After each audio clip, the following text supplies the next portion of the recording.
Hello అందరికి, మల్లన్న పండుగలో day 2 ఈరోజు గంగబోనం అవుతుంది. ఇక లేట్ అయింది ఎందుకంటే ఈరోజు గంగబోనం ఎట్లయినా నైట్ తీస్తారని ఈరోజు పోస్ట్ వేయలే. నిన్న పోస్ట్ చేసి ఈరోజు పోస్ట్ చేస్తున్నాం.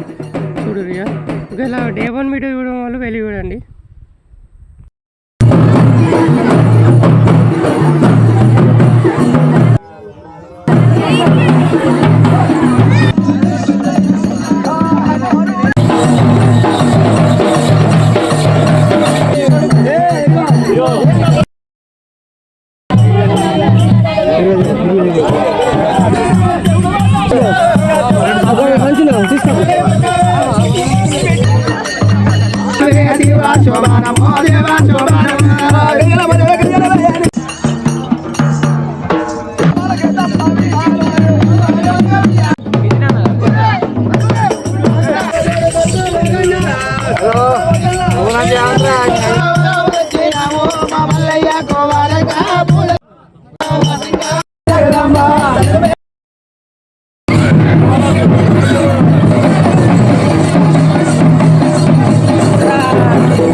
ఇప్పుడు రాజు